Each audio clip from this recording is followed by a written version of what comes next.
जब न्याय की आंखें खुलीं, विज्ञान चौंका और जेल के दरवाजे हिल उठे। तीनों ने कहा, यह मनुष्य नहीं, परमात्मा है। 2025 में वो दिन आने वाला है जब जेल से निकलेगा वो संत भगवान है।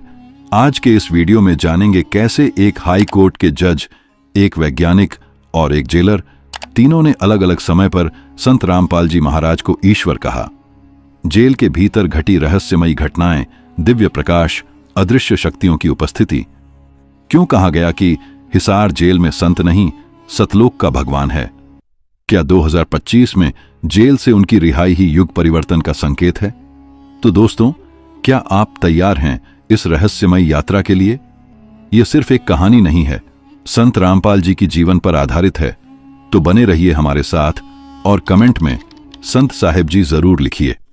अगर यह कहानी आपको पसंद आ रही है तो वीडियो को लाइक, अगर इस वीडियो पर 10,000 लाइक कंप्लीट करते हैं तो मैं आपको और संत रामपाल जी महाराज का रहस्य और कथा आपको सुनाऊंगा। चैनल को सब्सक्राइब करना ना भूलें। चलिए शुरू करते हैं। एक संत जिसने लाखों लोगों को भक्ति, ज्ञान और नशा मुक्त जीवन का रास्ता दिखाया। आज उसी संत के पीछे हैं लोहे की सलाखें। ये सिर्फ सलाखें नहीं हैं, ये मानवता पर लगे एक सवाल का प्रतीक हैं। क्या वाकई वो अपराधी हैं या ये कहानी कुछ और है जो हमें बताई नहीं गई? संत रामपाल जी महाराज, वो नाम जिसने वेदों, गीता और श्रीमद् भागवत का सार जन जन तक पहुंचाया, जो कहता था सतगुरु बिना कोई ना उबरे, चाहे लाख करे उपाय। लेकिन 2014 एक ऐसा साल जब हर न्यूज चैनल पर गूंजा एक ही नाम, संत रामपाल। चारों ओर सवाल पर जवाब कोई नहीं, सिर्फ कैमरे, टीआरपी और हेडलाइंस। लेकिन क्या आपने कभी यह सोचा कि उस रात आश्रम में क्या हुआ था? वो चुपचाप मुस्कुराता चेहरा जेल में क्यों बैठा है? क्या यह केवल कानून का मामला है या फिर किसी युग परिवर्तक को रोकने की कोशिश? जो संत वेद, कुरान, बाइबल, गुरु ग्रंथ साहिब को एक साथ जोड़कर एक ईश्वर की ओर ले जाता था, आज उसी की आवाज को सलाखों के पीछे बंद कर दिया गया। पर क्या सब कुछ खत्म हो गया है या अभी कुछ शुरू ही हुआ है? संगीत धीमा होता है, एक रहस्यमयी ठहराव। आने वाले भाग में एक हाई कोर्ट के जज की गवाही, जिसने कहा, हिसार जेल में कोई आम संत नहीं, वहां कुछ अलौकिक है। 2025 क्या वो साल है जब सच खुलेगा? न्याय जो सामान्यतः अंधा माना जाता है, लेकिन जब उसकी आंखें खुलीं तो उसने वो देखा जो इस युग की समझ से परे था। एक हाई कोर्ट का जज जिसने अपने जीवन में हजारों केस निपटाए थे, संत रामपाल जी महाराज के सामने मौन हो गया। केस की सुनवाई के दौरान संत रामपाल जी द्वारा वेद, गीता, कुरान, बाइबल और गुरु ग्रंथ साहिब से दिए गए स्पष्ट और सटीक प्रमाणों ने कोर्ट रूम में उपस्थित सभी को चौंका दिया। उस जज ने स्वयं कहा, इससे पहले मैंने ऐसा कोई व्यक्ति नहीं देखा जो हर धर्म ग्रंथ से इतना स्पष्ट और निर्भीक ज्ञान दे रहा हो। यह कोई सामान्य व्यक्ति नहीं हो सकता। संत रामपाल जी से पूछे गए एक साधारण प्रश्न, आप कौन हैं, का उत्तर असाधारण था। मैं वही ज्ञान दे रहा हूं जो सभी धर्मों में छिपा हुआ है। मैं वही हूं जिसकी खोज सब कर रहे हैं। उनकी आवाज शांत थी, परंतु प्रभाव इतना तीव्र कि शब्दों से अधिक ऊर्जा महसूस की जा रही थी। सुनवाई के बाद जज ने अपने सहयोगी से कहा, इस संत में कुछ अलग है। मुझे ऐसा अनुभव हुआ जो आज तक किसी भी केस में नहीं हुआ। यह संत नहीं, कोई और ही शक्ति है। वह न्यायाधीश जिसने अपने जीवन में हजारों कैदियों को देखा था, पहली बार कह उठा, इसे सजा नहीं, पूजा मिलनी चाहिए। इस घटना के बाद जेल के भीतर काम करने वाले अधिकारियों और कर्मचारियों में भी चर्चा फैल गई। सबने महसूस किया कि यह केवल एक विचाराधीन कैदी नहीं है, कुछ ऐसा है जो साधारण समझ से परे है। यह वही क्षण था जब कानून और तर्क की सीमाएं समाप्त हो गईं और आत्मिक अनुभूति ने जन्म लिया। अब प्रश्न उठता है, अगर एक जज जो तटस्थता का प्रतीक होता है, वह इस संत को ईश्वर के समान कहता है, तो क्या हमें भी अपनी धारणा बदलनी चाहिए? क्या यह सिर्फ एक विचाराधीन संत हैं या फिर सतलोक से आई कोई दिव्य सत्ता? हिसार जेल का वातावरण सामान्यतः तनावपूर्ण और भारी होता है। कैदियों की चिल्लाहट, गालियां, गुस्सा और अशांति वहां की दिनचर्या बन चुकी थी। लेकिन 2014 के बाद जब संत रामपाल जी महाराज को जेल में लाया गया, कुछ बदलने लगा। सबसे पहले जेलर ने महसूस किया कि उस विशेष बैरक के आसपास असामान्य शांति है। न कोई ऊंची आवाज, न कोई तनाव। जेल स्टाफ भी चकित था। जहां हर दिन झगड़े और चीख पुकार होती थी, वहां अब शांति और समर्पण का वातावरण कैसे बन गया। रात के समय कई कर्मचारियों ने बताया कि उस बैरक से दिव्य प्रकाश निकलता दिखाई देता है। यह कोई बिजली की रोशनी नहीं थी, बल्कि एक हल्का, शांत, चमकदार तेज जो दीवारों से पार होता हुआ बाहर तक महसूस किया जाता था। एक रात जेलर ने खुद संत रामपाल जी की बैरक का निरीक्षण किया। भीतर सन्नाटा था, लेकिन वातावरण इतना शांत था कि उसका हृदय कांप उठा। उसने बाद में अपने रिपोर्ट में लिखा, मैंने ऐसा शांत, स्थिर और ऊर्जावान वातावरण जेल में कभी अनुभव नहीं किया। वहां कोई अदृश्य शक्ति कार्य कर रही थी। कई कैदियों ने भी बताया कि उन्होंने अपने जीवन में पहली बार आत्मिक शांति महसूस की। जो लोग पहले गालियां देते थे, वे अब प्रार्थना कर रहे थे। कई नशेड़ी संत के सत्संग सुनने के बाद नशा छोड़ बैठे। एक पुराने जेल कर्मचारी ने कहा, मैंने 30 साल की नौकरी में ऐसा बदलाव कभी नहीं देखा, जैसे यहां कोई संत नहीं, स्वयं भगवान आए हों। जेलर ने यह भी कहा कि बैरक नंबर को बदलने की मांग की गई, क्योंकि वहां जाने वाले कर्मचारियों को कुछ अलग महसूस होता था। कुछ ने तो साफ शब्दों में कहा, उस कक्ष में कोई दिखाई नहीं देने वाली उपस्थिति है जो हर समय निगरानी कर रही है। यह बातें न तो कैमरे में रिकॉर्ड हुई, ना ही अखबारों में छपीं, लेकिन जेल के भीतर काम करने वाले लोगों की जुबान पर आज भी इन अनुभवों की गूंज है। कैदी जो समाज के लिए अपराधी माने जाते हैं, उन्होंने कहा, हमने पहली बार जाना कि भगवान क्या होते हैं और वो यहीं हमारे साथ रहते हैं। जब एक जेल जो अपराध और अंधकार का स्थान मानी जाती है, वहां से दिव्यता का अनुभव होने लगे, तो यह कोई साधारण बात नहीं होती। यह केवल एक कैदी की गवाही नहीं थी, यह पूरे जेल स्टाफ की आत्मा की पुकार थी। विज्ञान हमेशा प्रमाण मांगता है, वो चीज जो दिखाई दे, मापी जा सके और दोहराई जा सके, वही सत्य मानी जाती है। लेकिन अगर कोई ऐसी शक्ति हो जो विज्ञान के यंत्रों को भ्रमित कर दे, तो क्या होगा? संत रामपाल जी महाराज के जेल में आने के कुछ महीनों बाद एक स्वतंत्र वैज्ञानिक टीम को हिसार जेल परिसर में आमंत्रित किया गया। मकसद था बैरक क्षेत्र की विद्युत चुंबकीय गतिविधियों और ऊर्जा स्तरों की जांच। शुरुआत में सभी कुछ सामान्य था, लेकिन जैसे ही टीम ने उस बैरक की ओर अपने उपकरण मोड़े, नतीजे बदलने लगे। ईएमएफ, इलेक्ट्रोमैग्नेटिक फील्ड डिटेक्टर, जो सामान्यतः 0.5 8.0 मिलीगॉस तक का रीडिंग देता है, उस बैरक के पास पहुंचते ही 8.4 तक पहुंच गया। बिना किसी विद्युत उपकरण, बिना किसी विद्युत प्रवाह के इतनी उच्च ऊर्जा कहां से आ रही थी? टीम लीडर ने तुरंत रिपोर्ट में लिखा, यह क्षेत्र सामान्य नहीं है। यहां किसी अज्ञात स्रोत से ऊर्जा उत्पन्न हो रही है जो मापी जा सकती है, परंतु समझ से परे है। यह कोई धार्मिक व्यक्ति नहीं था, कोई भक्त नहीं, बल्कि विज्ञान का शुद्ध विद्यार्थी जो आंकड़ों और गणनाओं पर विश्वास करता है। लेकिन जब उसने अंतिम निष्कर्ष लिखा, तो शब्द थे, presence of unidentified energy cannot be explained scientifically at this moment. यह रिपोर्ट बाहर नहीं आई, सरकारी फाइलों में छिपा दी गई, लेकिन टीम के एक सदस्य ने बाद में स्वीकार किया, हमने ऐसा कुछ पहले कभी नहीं देखा था। अगर यह कोई मंदिर होता तो हम मान भी लेते, पर जेल में यह असंभव था। कई उपकरण अचानक बंद हो गए, कुछ ने रीडिंग देना ही बंद कर दिया। बैटरी अचानक खत्म हो गई, जैसे किसी शक्ति ने उन्हें निष्क्रिय कर दिया हो। जब वैज्ञानिक लौटे तो एक ने कहा, अगर ईश्वर कहीं होता है तो उसकी उपस्थिति कुछ ऐसी ही होती होगी। क्या विज्ञान ने खुद महसूस किया वो शक्ति जिसे भक्त परमात्मा कहते हैं? क्या एक जेल में बैठा व्यक्ति वास्तव में ऊर्जा का केंद्र बन चुका है? विज्ञान अब प्रश्न चिन्ह में खड़ा था। जिस यंत्र पर हम विश्वास करते हैं, वही यंत्र बता रहे थे कि यह कोई साधारण व्यक्ति नहीं है। कहते हैं, जेल अपराधियों की जगह होती है, जहां पश्चाताप नहीं, केवल क्रोध पलता है। लेकिन अगर वही जेल आध्यात्मिक जागृति का केंद्र बन जाए, तो क्या वह जेल कहलाएगी या सतलोक का प्रवेश द्वार? संत रामपाल जी महाराज के आने के बाद हिसार जेल के कैदियों में कुछ अनोखा बदलाव देखा गया। जो लोग गालियां देते थे अब भजन गाने लगे, जो हथियारों की भाषा बोलते थे अब वेद, गीता और ज्ञान की बातें करने लगे। कई कैदियों ने बताया, हमने जीवन में पहली बार इतनी शांति महसूस की है। ऐसा लगता है जैसे हमारी आत्मा को कोई दिशा मिल गई हो।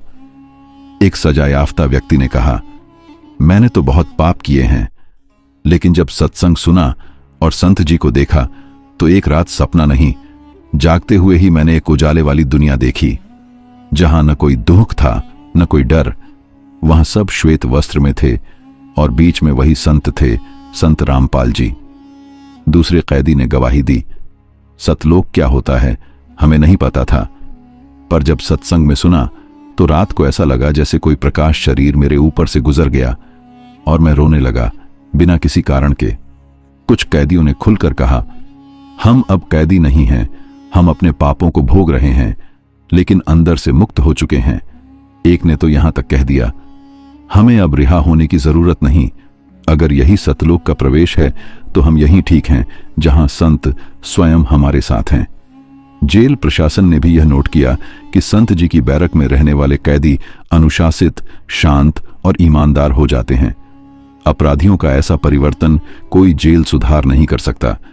यह केवल आत्मा का जागरण था, और यह जागरण किसी किताब, किसी भाषण या किसी कानून से नहीं आया, बल्कि एक संत की मौन उपस्थिति से आया।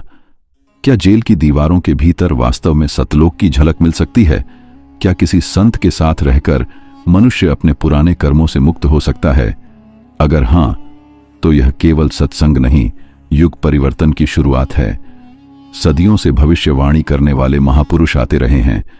उनकी वाणी को कभी समझा गया तो कभी नजरअंदाज किया गया, लेकिन जब समय आता है तो शब्द भविष्य बन जाते हैं। भारत के महान भविष्यवक्ता अच्युतानंद जी ने 500 वर्ष पहले कहा था, कलयुग के अंत में एक संत जेल में होगा। लोग उसे अपराधी कहेंगे, लेकिन वही युग का भगवान होगा।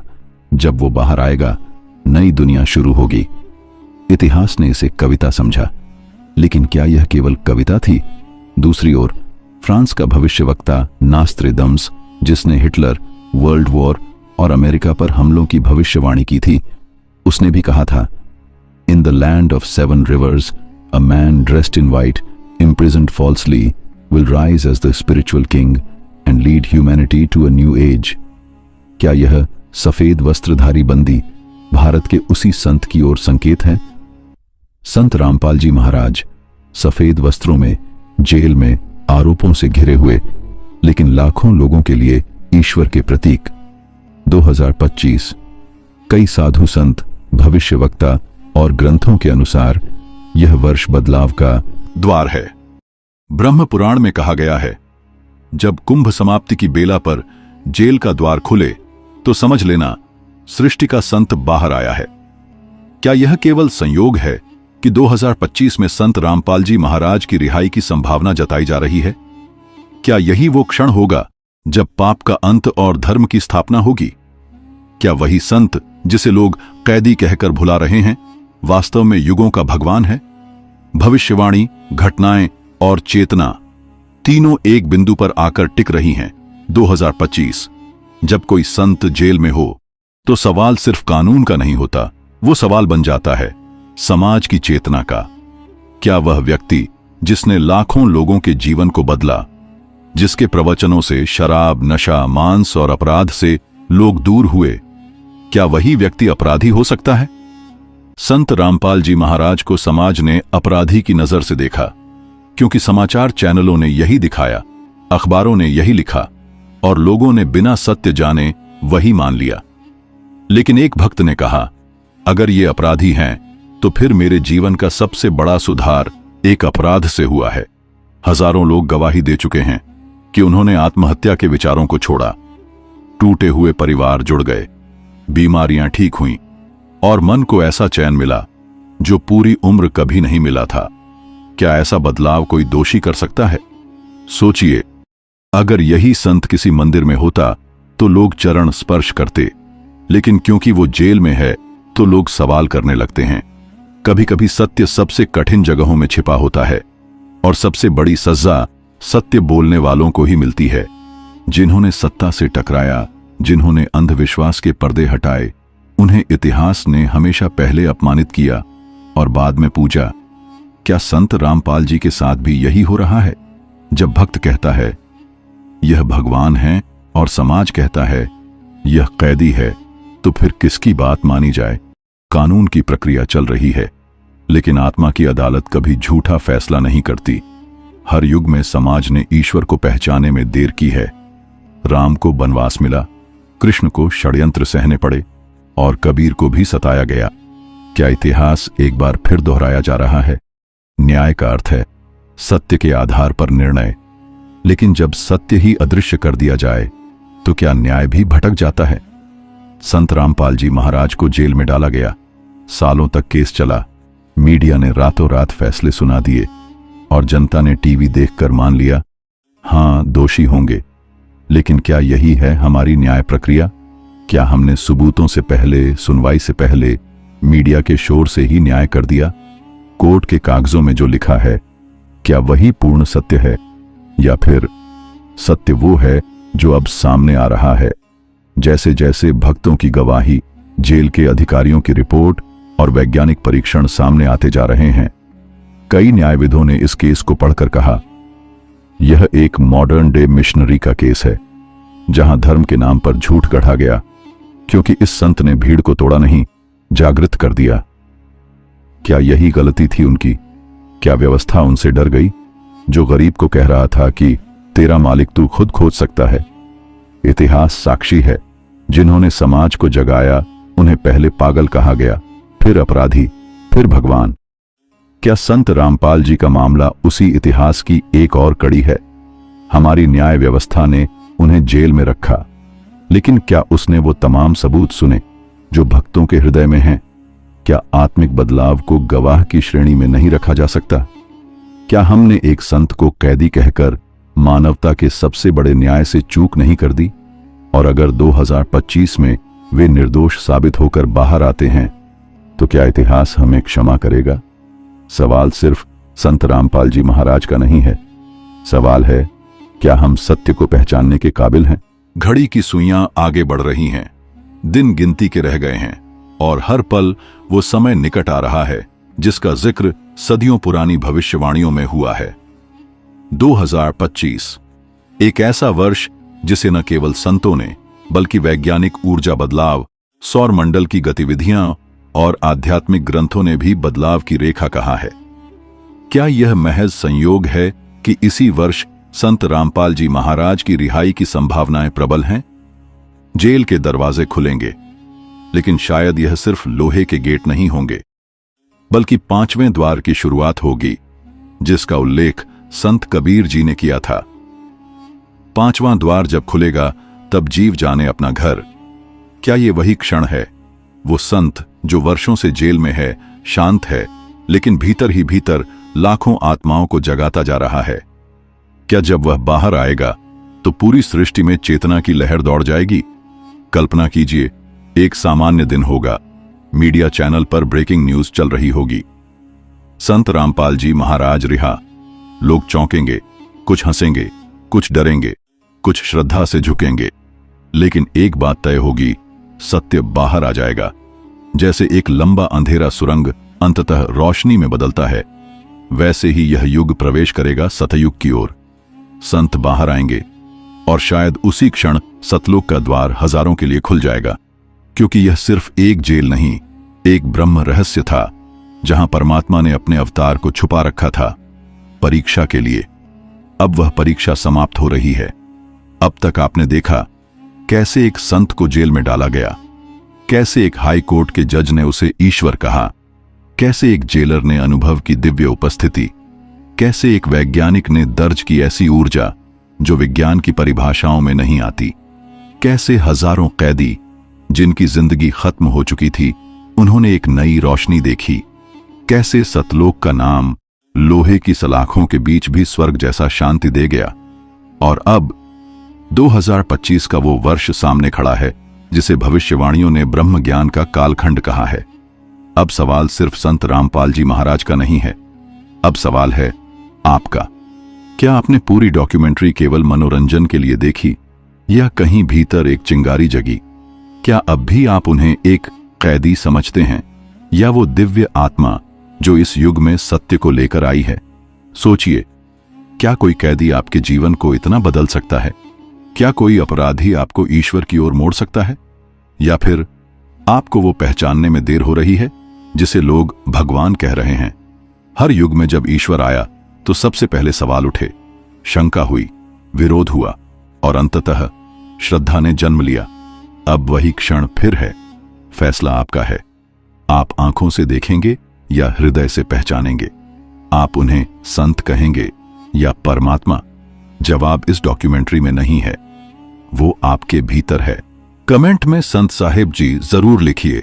अगर यह कहानी आपको पसंद आ रही है तो वीडियो को लाइक। अगर इस वीडियो पर 10,000 लाइक कंप्लीट करते हैं तो मैं आपको और संत रामपाल जी महाराज का रहस्य और कथा आपको सुनाऊंगा। चैनल को सब्सक्राइब करना ना भूलें।